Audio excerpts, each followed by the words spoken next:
Alrighty guys, welcome back to the channel and to part 2 of what I'm hoping will be a bit of a series. And today we aren't racing, we are fixing stuff. As people know, anyone who's got a motor vehicle or a bike spend a lot of time fixing stuff. So that's today's job. Hope you enjoy, hang around, give it a like, give a subscribe, let me know in the comments if you enjoy it. The more sort of feedback I get, the better I feel about it, and the more YouTube picks up these videos. So yeah, enjoy the video.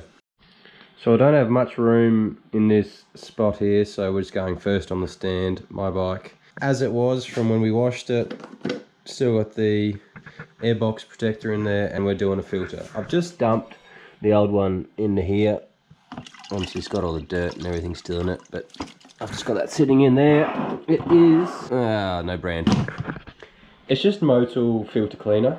It's a solution that is water-based, and I really like it because when you wash it out with water after it's been in the solution, it actually turns into soap. I don't know what the chemical process is, but the solution is activated by the water as you rinse it, and it becomes soap. And when you'll see, I'll chuck in some B-roll and stuff. When you rinse it out, all the soap gets quite foamy and carries all the particles away. When you do it, I used to do it with just petrol, which is no good, or a kerosene or something like that. No good because it breaks down the glue that holds the seams of the filters together, so you don't want to be doing that. So I've got my bucket for the old filter, and I've got a dry, fresh filter ready to go, and a pail of oil.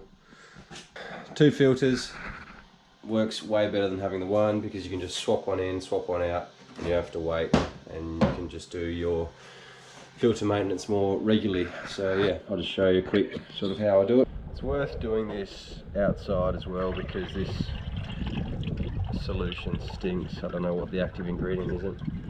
Just get your filter, soak it, press it down, simple as. Just let it squeeze out and just carry all of the old oil, dirt, particles as it drains out the bottom.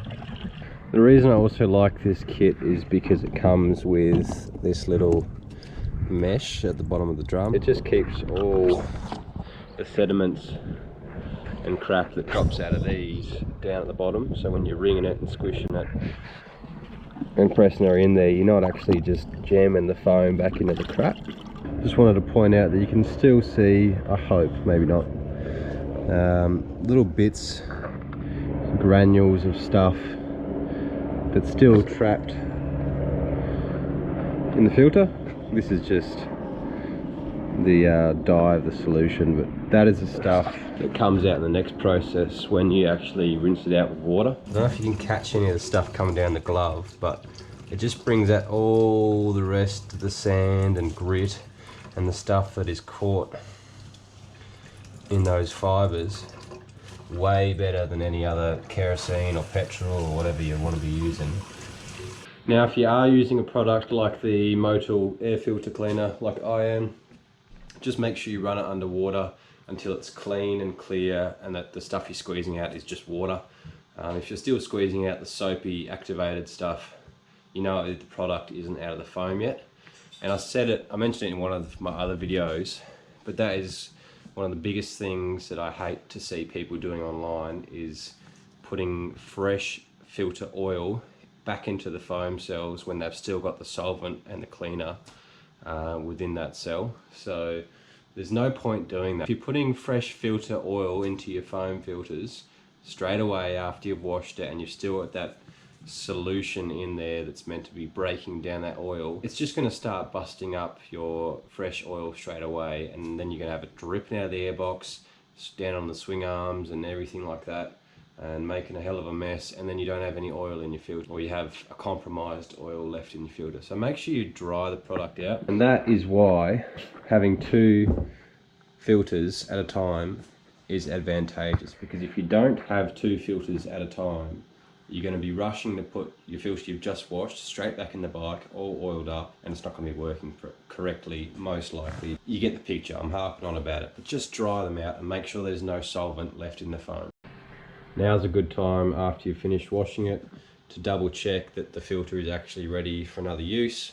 If you're just going to hang it on the wall and dry it, and then go to use it again and go, oh crap, there's rips and tears and stuff all through it, you wasted your time, you should have just bought another one. So look over it, make sure there's no rips.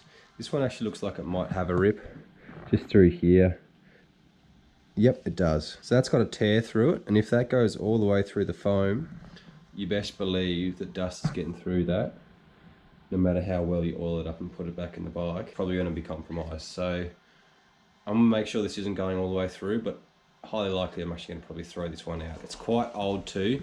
You can feel them when they get old. They get all soft and crappy looking, like they've just got nothing left in them.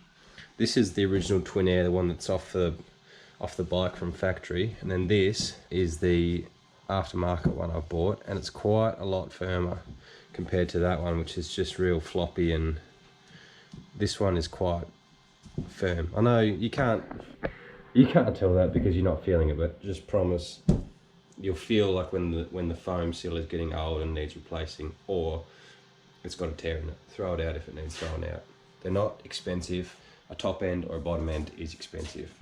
Right, so second part of the process is obviously oiling up the new filter. The way I do it, can't really see, but I just dunk it straight in and get the thing totally, completely saturated, as long as you get a good amount of oil through. So this seems to me to be a foolproof way to know that you're getting it full of oil. Make sure you're not grabbing the filter itself and twisting it like that. That will cause tears in the foam cells that you don't want, but you can certainly fold it up and just put a good amount of pressure on to make sure you're not putting in a filter that's way too over oiled like that. You can even use spray on stuff, but I think that's pretty expensive considering it's an aerosol can, and I don't know that you get much product out of it compared to just a regular old bottle of filter oil. And you'll see that there's patches that are a bit drier. They do still have oil in them, like if you squeeze it, you'll see that the oil comes to the surface. But this is where you sort of just start massaging it, and it'll just distribute nice and evenly. As you just massage it all together, you'll start to get a consistent colour. Doesn't take too long. Work it all in. You should get, you know, a pretty consistent colour across the filter. Any real dry patches, which I don't have anymore, will just act as like a path of least resistance, and dust will just track straight through it. So you might have a 99%, well, let's try again. You might have a 95% oiled filter, but if you have a little 5% dry spot, dust will take that path and enter into your airbox, into your throttle body, into the motor, and cause you a great amount of headache. So don't do that. I didn't mention, but just make sure that your filter cage is also clean. That goes on the inside of the filter, and if that's covered in dirt, which it can be after you've washed it and put them all into the bucket, that can have dirt and crap in it as well. And if you've just gone and done a brand new filter and it's nice and perfect, but your cage is dirty, your cage is going to suck all the crap through off that as well. So some of the oldies will do is apply a rim of grease around the inside lip of the air filter. I used to actually do that on the old KTMs because they just had that spring style band that went across the front that would just squish it into the airbox. But with this Sherco one, they've got a bolt that goes through the center and actually screws it in, and it makes a really good seal around the edge. So I've never put any grease on it. Just look at your own airbox design and see what you think. You can run a little bit of grease if you want to, but I don't. It's a bit of a blind feel, but just go around and make sure there's no gaps and you haven't screwed this in or placed whatever your filter is in correctly. It's not hung up on the lip of the airbox or something. I know that's fine. So she's good to go, and then I'll just clean up, like that's all shiny from having filter oil on it. I'll clean it up with a bit of contact cleaner, and yeah, then it won't all get grimy and dirty for when the ride begins. Right, next thing I'm doing is an oil change on the Sherco. I've got 89.3, 89.5 hours on there. I change it nearly exactly every 10 hours pretty much, so 89.5 is 90 to me, so I'll change the oil. To do that, first things first, get it nice and hot, and not just starting the engine and letting it tick over.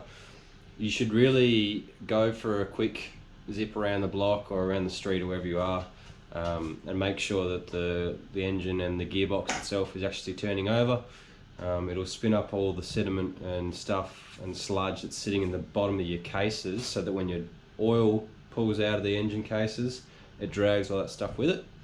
If you just do it either cold or with just the engine running at idle and the gearbox not turning, it'll pull all the hot oil out, but it's a chance that all the fibres and old clutch particles and stuff that's in your gearbox will just be sitting either in a crack or a crevice, or on the plates or on the gears themselves, because they hasn't been spun and flung about and all made homogeneous in the engine cases. So I'll let it start, warm up, and then go up and down the street a couple of times just to spin the gearbox up a bit, and then bring it back and she'll be ready to drain. Shout out to my old video about washing and race prep. Make sure that your bash plate is off and ready to go as well. Makes it easier, so you don't have to undo all your stuff under here after it's hot. Get that off beforehand and she'll be just ready to go. Also, if anyone watched my short,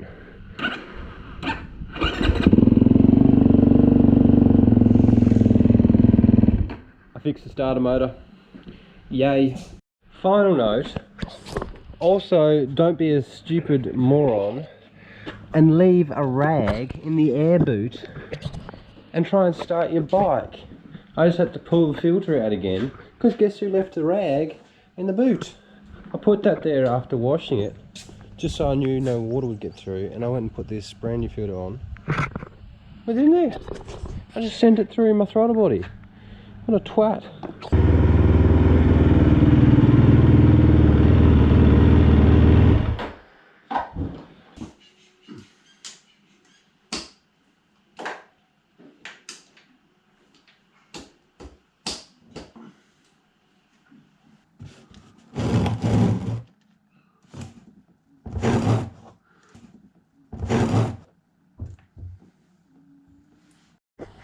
Now, this might look like good oil, and it is, it's alright. But that sort of dark brown tinge to it, even though it's still got the nice red colour, that's pretty well perfect for me. That is sort of, the oil is still really good, but it has been used and it's probably ready to change out. And even though it's looking alright, and you could definitely run that for maybe another, gee, you probably got another 5 hours if you really tried to on that. I just changed it every 10 just to keep a good schedule, and because they're high performance engines, and that little bit of discoloration is, you know, wear, and that's a reduction in the sort of performance abilities of the oil. The more of the engine components and wear from the internals that you get in the oil, the worse the oil performs. So I just change it when they say to. So the next thing I'm going to do is look at this drain plug. So to me, that little bit of, you know, residue, there's a couple of small metal shavings on there. That's a magnet, by the way. If you don't know, these things have magnetic ends to them, so they pick up all your bits and pieces that might wear down from the internals. If you're pulling that out and you're getting big pieces of metal that aren't just fibres from a clutch pack or anything like that, then maybe it's time to have a look at addressing the engine, addressing the internals, and seeing if something's about to let go or if something might have let go. And if you're really not sure, cut open the filter paper, and in the grooves of the filter you'll find if it's full of glitter or any big shavings in there, you're in trouble. If it's not, keep going, you're all good. and just do your engine maintenance at the regular intervals, which is, you know, could be 100 hours, could be 150 hours, whatever the spec says for your particular bike. But yeah, I'm happy with that. There's nothing wrong with the amount of stuff coming out of that motor at the moment. She's well healthy. When you look at the oil like I just shown you then, and it's, you know, in good nick, and you go, oh, it hurts to change it out. Well, I'd prefer to pay the money and buy the extra oil than pay the money for engine work because of poor maintenance and because you didn't care enough to do the job. Yeah, so do what you want. Again, this is just my advice and my opinions and how I do things. But for the cost of a litre of oil, these engines only have a litre of oil in them, so you know, a tub of 4 litres might be 150 bucks if you buy the real good stuff, which I have been buying. So you know, four litres out of that, a litre per service, it goes a fair way. And if it's going to save you a lot of coin because your motor's in real good nick and you're looking after the gear, then I think that's a win. But if you don't want to do that, or if you've got a bit of a beater, if you've got a bike that just goes and goes and isn't a high performance sort of race bike like this one, you know, take it with a grain of salt, do what you will, and look after your own machine the way you want to look after it. This is just how I do it, for anyone that's interested. Last little trick I'll show you, as this keeps dribbling out, is with these crush washers. The Sherco has 3, it's got a drain, magnetic drain, and 2 standard drains. So these crush washers are meant to be like a single use. They squish down and form the seal. But there is a trick you can do to get a few uses out of them. I don't know how many times you should do it. So you can anneal them, which just restores the softened sort of properties of the washer, so that when you put it back in the bike, it'll crush back under the torque of the nut. A trick my old man taught me with some, you know, a bit of heat from a torch like this, and you just get it cherry red. All I do is just hang a bit of tie wire, throw the washer on there, light her up, just go around it with the heat, and then it gets red like that, and let them cool off.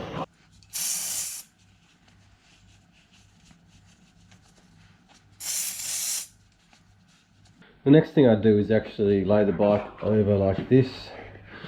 For the Shercos, the oil filter is in there, and so when you pull it out to change it out, if you got it upright, it'll dribble all down through your sprockets and onto everything that you've just cleaned up on the bottom. So obviously self-explanatory, by laying it down, stops all that happening and keeps all the old oil in there that you just wipe out with a paper towel or a bit of rag, and yeah, you're good to go. Grab another a pick, and just get a hold of that hole and pop it out, because they're actually quite tight in there. It's hard to do this with just the one hand, but I'll grab a towel, so when I pull it out it doesn't go everywhere. They're hard to get out otherwise, and I don't want to damage the threads around there. So if you just punch a little hole into it and hook it out, like I said, hard to do with one hand. Pull it out straight onto the mat, and then that can be either opened up and inspected or straight in the bin. Bang a freshie in there, do it up. None of these need to be tight, they're just aluminium cases, so you don't need to put much hurt on them at all, and they'll actually seize up. You might have seen me bash on them to get them undone. They do tighten and expand when the engine gets hot and cold and hot and cold. So if you do them up just snug and then a little nip, that's all they need. They've probably got a torque spec to them as well, but yeah, that's sort of the last step. So I've just topped it back up with oil. I'll chuck the bash plate back on. I've got a little window here so that when you stand the bike up straight, it's old school, she should be between those 2 marks. Run the bike for, I don't know, 30 seconds to a minute, so it all circulates and fills back up that filter. That filter might absorb, say, 100 ml or so You know, while it's running, it'll soak it up, and if you're checking the oil level before then, it might show a bit low, but just circulate it, get it all ready to go, and then stand the bike up, check the level between those two marks, top it up if it needs a little bit, or if not, you're right to ride. Some bikes like the KTM 4-strokes, I think they've got, yeah, this is a little oil check bolt, so there's nothing actually behind there. We've also got a window underneath the brake pedal, which is great design. Don't quote me on it. I don't think that actually is what I'm trying to say, but definitely on my old 2-stroke one, had one of these case bolts, was an oil check one, and you'd just undo it and there was just a hole in behind it that oil would dribble out if it was at the right level. I don't think this is correct for the 4-stroke KTM I'm looking at here. I reckon that window is all it is. That's all I use. I haven't actually done the bolt method on this one since it's my wife's bike, but yeah, on the 2-strokes I definitely know that one of those, it sits about here in the middle of the case, not on the cover like any of them, but you undo that one and it'll dribble a little oil out when she's at the right level. So yeah, that's sort of all for this video. Again, hope you liked it. Bit of a look into how I do a general service on the bike. It's simple, quick. Filter, oil, air filter, that is, air filter and oil change, and yeah, that's sort of gotten her ready for the next 10 hours of engine running and for the next couple of rides, or maybe the next one race for the air filter. So you know, it doesn't take a lot. That's all I've got to do today. I do have a bearing to do on that one, which might be a different video on the rear, and that might come out soon. But yeah, if you like the content, give us a like and subscribe, please. It lets YouTube know that I'm doing good here, and if you think I'm doing alright, give it a thumb, put a comment in the comments. I do enjoy seeing those, and yeah, otherwise I'll catch you later.